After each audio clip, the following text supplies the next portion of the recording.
Okay, here we go. Welcome to another exciting edition of Up On Game Presents Conversations with a Legend. This week, you know, I like to keep it gully. You know what I mean? Whenever I can, I love to bring myself on a fellow backer.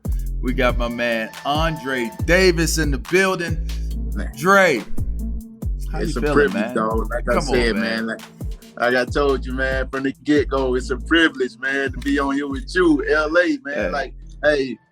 No capping, no friend or nothing, man. Like you were the standard. Man, I like appreciate when I got that. to the league, like you were the standard, man. Like, cause even when we were in college together, I seen you doing some amazing things, man. And then I seen you doing some amazing things. But I was balling out too. Your guy, George Edwards, man, I was blessed to have him, and he used to tell me about you all the time, man. Indeed.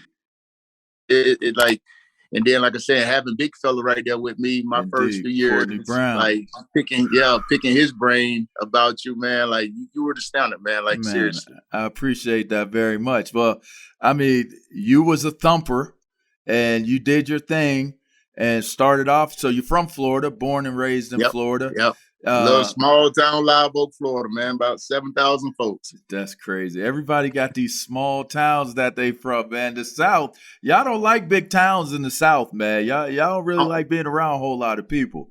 Man, only ones are, down south, Miami, Lauderdale, like that area, maybe Orlando. But, like we always say, North Florida are more the big, strong country guys. And down south, those guys super speedy, really fast, those guys. So if you want some, come up north where the field's at, where, the potatoes and the grits and the potatoes and all that. Right. All right. So you ended up playing your college ball at Florida. You were a Florida Gator. And yes, man, it was a golden era for linebackers at that school. I mean, from Spikes to Rutt to big Mike P, Vaughn, all them boys, Jevon, man. Y'all was deep every year. Yeah. Every year y'all was, and you were a part of that elite group of backers. Just tell me, let's start right there. What was that like carrying on? Because you came after them. You were with them, but you came after. So what was that like in that time frame, winning championships, being as good as y'all were, and you being the main guy on that defense when you got up in there? Just talk a bit about that. It was very humbling, because when you get to college, you think I know at Florida, everybody was like, we're going to do 3 years and we out. 3 years and we go into the league. But when you go to a school like that and you playing behind, future first rounders, it's kind of like you got to wait your turn. And I was fortunate enough to have, Mike Peterson, Jay Rutt, them boys, Vaughn, and they molded us and they gave us the game. They showed us what it was like to compete and play at a high level at all times. One thing about playing at Florida, our practices were so tough, not physically wise, but like competition wise, that when we played on Saturdays, the games were a lot easier because you're practicing against the best players pretty much every day. You got a Fred Taylor at running back. If you're going against this dude every day, he the best to do it in my book. Yeah, the best to do it. He doesn't get the credit that he deserves. But overall, I definitely, I don't want to be biased, but I am a little bit, being from Florida. But between him and LT, those are my two favorites. Fred Taylor had such a rare blend. People don't realize how big he is. Exactly. Because of the way he moved. They don't realize how big, like they talk about the big backs and all that stuff. Now, he was a big back. And, I had my red shirt year, we're a scout team the whole year. And we had to go against Fred T every year. And the two games that impressed me the most of Fred T's career, when I was there at Florida, was the Florida State game and also Penn State game. When he played Citrus against Bowl? you guys. Yeah, the Citrus Bowl. Jeez. he went crazy. Yes, he did. He went crazy. And I honestly, nobody thought that he was going to do what he was going to do because of obviously you and Courtney and Brandon Short. Yeah. Y'all had some backers. That was my freshman year. I didn't get in at backer. Otherwise, that might have turned out a little differently if I was in there at backer. I wouldn't doubt it. Y'all are arguably linebacker yourself, man. But what? Wait, say that again. Say that. Are we going down that road right now? No, I'm saying y'all are, man. Y'all are arguably linebacker you, man. Y'all had some dogs, man. Y'all got legends, like true legends. But like when I saw what Fred T did against like in those two games, but I obviously practiced with him every day. Like I knew he was special. Six, 1.5, almost 6'2", at 230, running a 4.3. You know, it's crazy. But can make you miss him in the phone booth. Exactly. I mean, he could stop on the dime and re-accelerate and decelerate. I mean, he was so smooth and he was so just under control, but could just be gone in a minute. It's like you get caught up into how he's moving, like, dang, and it's like, oh, whoa, where'd he go? You know. Yeah. But that was y'all. That was Florida back then. I mean, Quez was like that. Jaquez Green was a here now, gone in the next moment type of guy. The freak. I mean, all of y'all could run. That was like the first thing I realized when we got out there in that game against y'all. And I was playing special teams, and I would get spot duty at defensive end.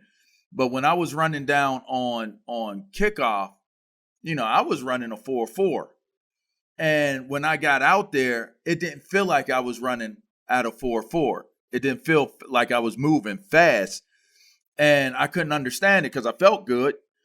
So once I realized we got into the game a little bit and it wasn't changing and I wasn't tired and it wasn't the surface, I realized y'all was just that fast.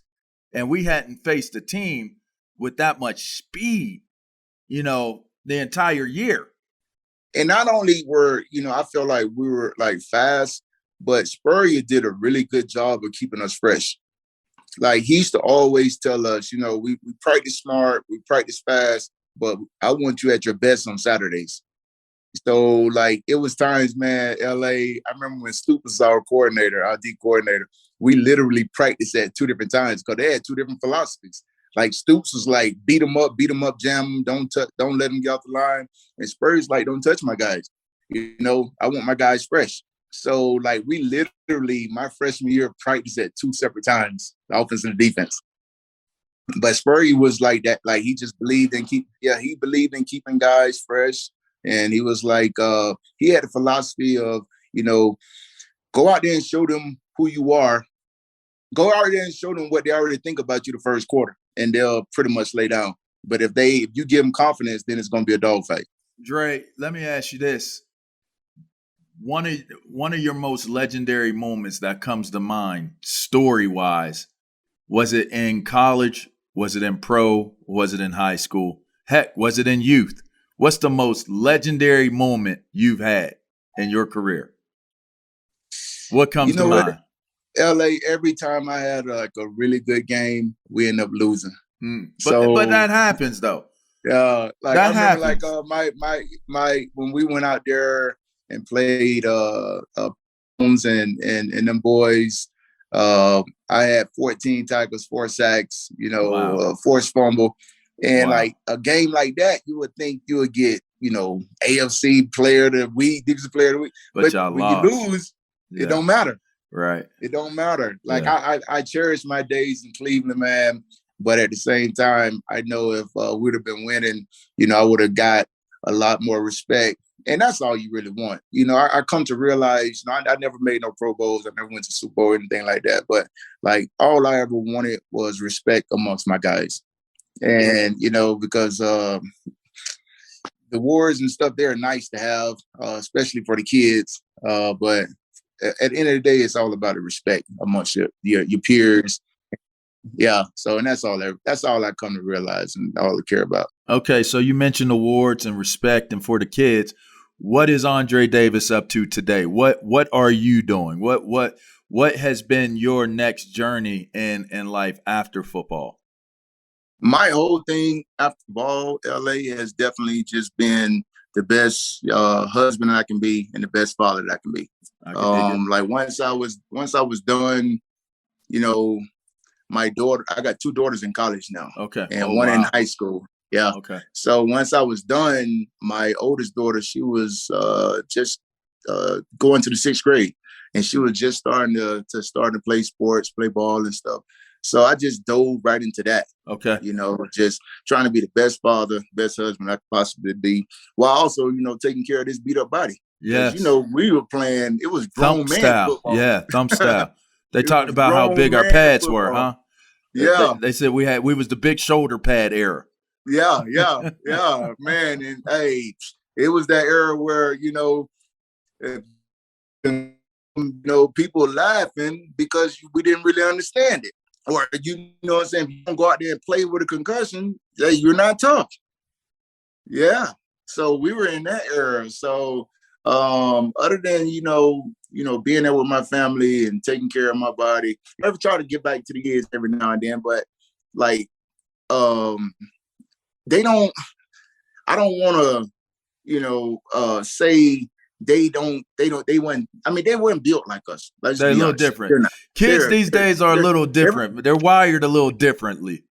Yeah. Everything is like, I don't want to say it's handed to them, but like for us, like today, like iPads and stuff, we used to have to draw everything up. Yes. You used to have to make sure you knew exactly what the scheme was. Like now, like these dudes, man, they just do what the coaches tell them to do. So like when I have opportunity to talk to some young players, man, I try to give my advice, but a lot of like some take it, some don't. Mm-hmm. All right. Now, when you talk about this new school type of youngin, what was an experience that you had when you were growing up that you can recall was a moment? Like, I know I need to do this, or I know I can do it. This is what I want to do. Was there a moment you had that inspired you to be, what it is you ultimately became? And if that moment happened, how does that apply? Like, what's that moment? And then how would you apply that to today's young athletes? That moment, it wasn't so much a moment for me. It was more of a person. Okay. And that person for me was Jimmy Jackson. Jimmy Jackson was one of our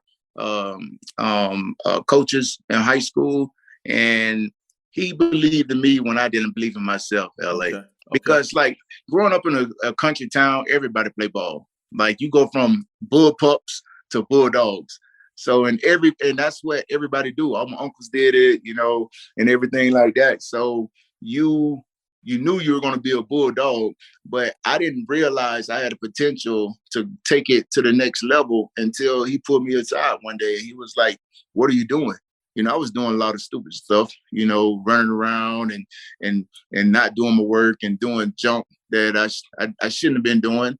I was keeping myself in that same environment. And he came, pulled me to the side one day. He got me out of class. He pulled me aside and he was like, "You can make it out of this town if you want to. You got a potential." He said, "But you got to want it." And when he sat down and told me that, it really lit something inside me. And I didn't want to let him down. And like I said, he believed in me more than I believed in myself at that time. So that was the moment. And ever since then, man, it just took off. Does that stay with you to this day? Do you approach things from that way to this day? Absolutely. Yeah. And like I said, a positive word, the affirmation that, we give, we have to learn to receive it. Because, a lot of times we can be like, "Man, now, LaVar, you the man." You be like, "Nah, Dre, you the man." Like, we don't receive that affirmation and we don't accept it and take it to the next level. So, like, now I just try to, when I really, truly feel a certain way about somebody, I let them know. I give them that affirmation. Indeed. Like with it's you, important. I can say at the beginning, man, like, listen, you were the standard. That's the truth. You know what I'm saying? So, but now, like, even with my own kids, man, it's just trying to like speak positivity into their life at all times. Mm-hmm. Okay, so speaking positivity into their life, if I told you talk to me about what advice would Dre today give Dre coming out of college and knowing that money is going to change everything. What advice would you give the Dre back then from the Dre of today? Ooh, that's a deep one, bro. But it's I would tell young Dre that you can't save everybody. You only got so many life rafts, right? You can't save everybody, sure. Man, because like when I was, growing up in poverty and everything and not really having much, you think, okay, if I get $1 million, I can take care of everybody. But not knowing that based on where you stay, 350, 400,000 going to taxes, not knowing none of that. So like, and also, man, LA in my career in our lives, like and I tell that young Dre, like, regardless what you do for somebody, when you stop doing it, it's like you've never done it before. Because people, a lot of times people don't appreciate what you do for them. They just appreciate what you continue to do for them. So when you stop doing it, it's like, oh, you ain't never did that for me. So I would tell that young Dre, man, listen, you can't save everybody. And there's always going to be something new coming out.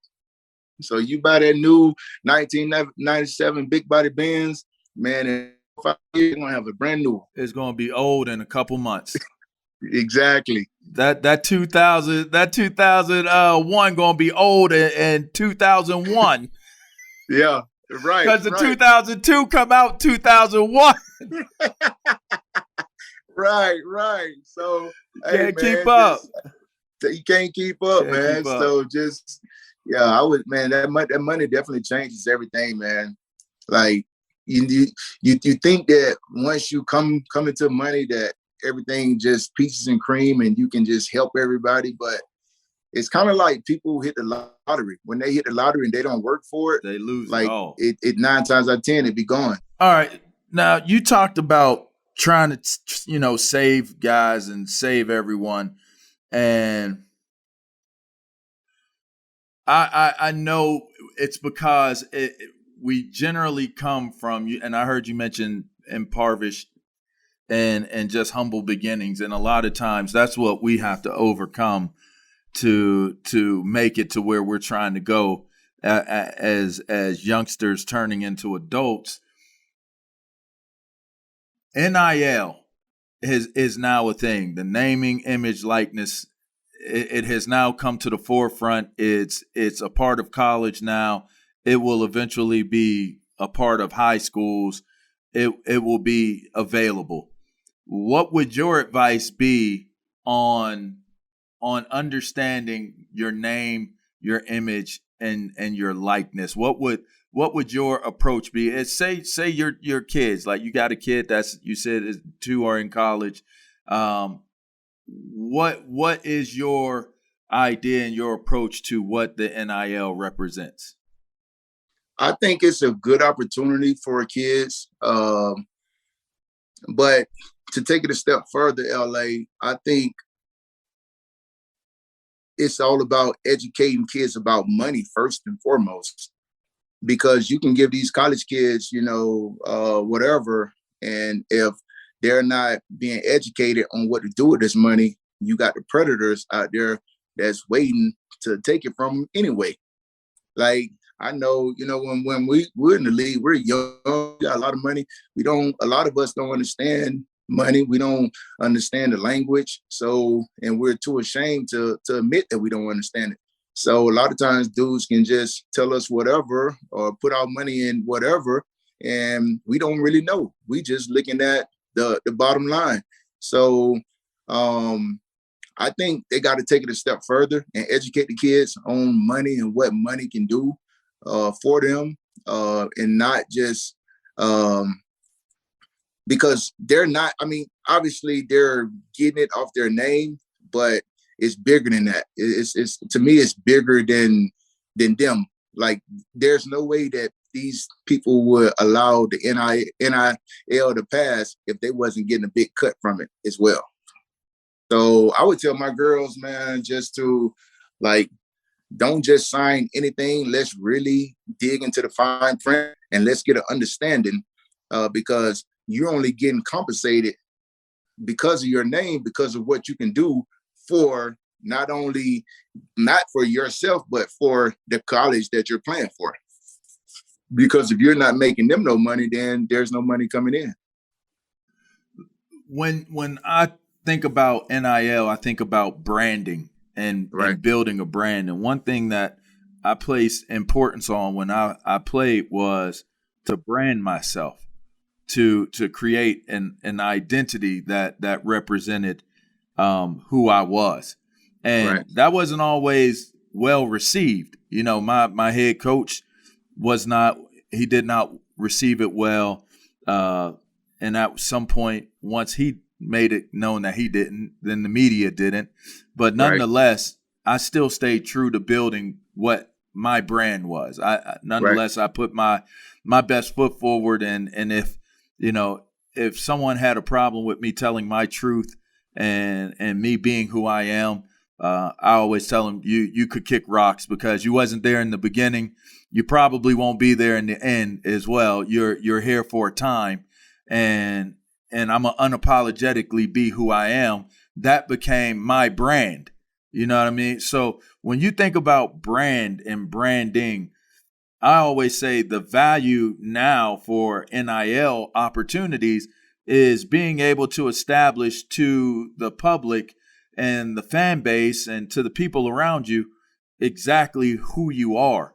What's your thoughts on branding? Like, have you ever thought about it in a way where I'm gonna apply this? Like, we wear our neck rolls, like y'all wore cowboy collars. You know, y'all didn't just wear neck rolls. Y'all had a different way of how y'all looked. You know, when y'all was at Florida, y'all had the same type of look when y'all was in the pros. You know what I mean? Like, that's a brand that was connected to Florida linebackers. What was your approach to it? Were you even aware of it? Because a lot of people weren't even aware of being conscious of building your brand. You know, I can say I wasn't aware of it. I know, like, Jevon Kearse, he had his brand, the Freak. Yeah. So in that name would stick with him forever. Yes. And I think along with Brandon, like, you guys, like yourselves, man, like the productivity behind the branding. Like, you can't be branding nothing if the product is not good. So y'all product spoke for yourselves, and then the brand just tied to that product. But like I say, man, like, you guys, man, y'all were amazing athletes. Like, amazing. Like, even to this day, when somebody say, man, LA, Vaughn, like, people know, like, real football people know. We know. So, like, the brand is definitely important, but to me, the productivity is more important, because, like, without the productivity, you don't have anything to brand. But then it goes both ways. Like, me, I would say I was more up under the radar. I was just, just go out there and play and just earn their respect. You really weren't under the radar, though. Everybody knew who you were. That's a modest take on it, but everybody knew who you were. Like, football people, like, amongst all, and that's matter. That's all that matter. That's all that matter. Like, amongst our the camaraderie that we had amongst each other, like, that's all that mattered. But you know what I'm saying, like, I was just out there, in Cleveland. Market is not as big as like the East Coast. So you just out there and you out there playing ball and you having a good time. But like, when you hear a LaVar Arrington, man, it's like, man, that's like you watch you to see if I can do some of the stuff that you do. Mm-hmm. Like, I'm like, man, I wish I could jump over a whole offensive line and block field goals. You know what I'm saying? Like that. Like, to me, I always respected the guys who I felt like I couldn't do what y'all did. Like y'all the ones who drove me during the off season. Wow. Like the stuff that y'all did, man, it was like I said, I remember talking to George sometimes, man, and I'm like, man, how did he make that play? Yeah. And he was like, hey, man, that's just all God given. Wow. George is my guy. Like, yeah, so y'all brands speak, like, even to this day, man, like when I got the text, like when Big Fella hit me up and he was like, man, you want to talk to LaVar? I said, absolutely. Yeah. Right. You know what I'm saying? And even like somebody like Big Fella. Yeah. Like Big Fella, he just so laid back and, you know, like he don't want to do none of this. Yeah. Courtney Brown, he don't want none of this. He don't want none of that smoke, bro. We were such opposites. You know, he got nicknamed the Quiet Storm in school. Yeah. He wouldn't say more than 5-6 words. But as a player, good gosh almighty, bro. Man, good gosh almighty. I ain't never seen nothing like that. Unfair. It was so unfair to me, man. Like Courtney is like one of my best guys. Like nobody can never say nothing negative about Courtney in front of me, right? So like even in Cleveland, they always be like, man, he was always hurt, this and that. LA, man, like some of the injuries that he had were so flukish injury. Like he can be holding the double team and a linebacker, one of our guys run and tear his shoulder. Yeah. Or he making a tackle and somebody diving on the pile and tear his knee. Stuff that's out of his control. Yeah. But like, man, like because when he was healthy, bruh, I ain't never seen nothing like it. I just haven't. I ain't seen nothing like that. Like, and this is my last time, like, giving you the props. The only person that I seen like Breida is you. Man, I appreciate it. And we call, and I know he probably gonna watch this, man, but we call him Breida in Cleveland. Okay. So, and we call him Breida. His nickname came about because, like, we were like, man, at practice one day, and one of our guys was like, man, if we were all, you know, back in the days, we were slaves. Like, you be the one that go. Yeah, they'd be like, they'll just give Courtney oranges and apples all day and just let him sit there and breathe. He'll never have to worry. So, like, Breida just stuck. So if when you talk to him, ask him about I'm gonna hit him with it. He gonna do him but blush. All right, so that's what you remember him for. What do you want Andra Davis to be remembered for? What is the ultimate legacy play for you? How you want to be remembered? Man, LA, I just want to be remembered, man, as a God-fearing, hardworking guy that, you know, treated people like he wanted to be treated, and, you know, that was dependable and, you know, very reliable and would give his last. You know, that's all I want to be remembered for, man. Like I said, like the awards and all that stuff, you know, that's man-made. But long as I, you know, receive the respect, you know, from my peers, I'm cool with everything else. I felt like, you know, my career was, you know, pretty decent, playing 10 years and fighting through a lot of, like, coming in fifth round pick, 141st pick. And to have the career I had, you know, I'm truly grateful and truly blessed to God that, you know, taking a kid from Live Oak, Florida, to be the first one in my hometown to ever, you know, make it to the pros. Awesome. So, like, it's a blessing, man. I can't thank God enough. I know that's right. Yeah. It's Andra Davis, everyone. Andra Davis, the big fella. Calling everybody the big fella. He's the big fella. Thump strong, thump strength central. Man, I tell you what, this is a pleasure.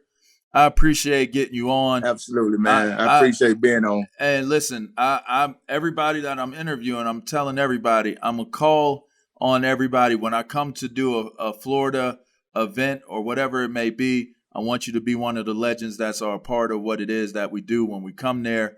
I'll be there. People need to hear what we have to say because the success is on the other side of following the details and being consistent while doing them. That's where the success is. And you talk about these new young boys and these new young cats out here, you know, they really need to hear from fine men, and Yes, sir. and understand what the definition, the true definition, and how that looks and what it feels like. And so this is what this series is about, giving that guide, that that baseline of information to understand that the things that you want to achieve are obtainable in your life. You just got to believe it. And then at some point you got to take that belief and you got to get up and you got to do something about it, and you can't be afraid. And watching it on TV or playing it on a video game is not going to get it done for you. And that's what, that's the message that needs to be really, really drilled into these young people of today, is that it's just not going to be given to you, and so. Absolutely, man. I agree. Anytime you need me, man, I'll be there, man. Whatever, just let me know. And that was Andra Davis of the Florida Gators, the Cleveland Browns, the Denver Broncos, and the Buffalo Bills. What a dope dude, man. Enjoyed the conversation. Make sure you subscribe to our YouTube page, to our podcast feed, Up On Game Presents. Make sure you check us out, support, tell a friend, leave a comment, leave a star rating. I appreciate it all. All right. Hope you enjoyed this one. We'll be back next week with another exciting edition of Up On Game Presents Conversations with a Legend. Y'all take care.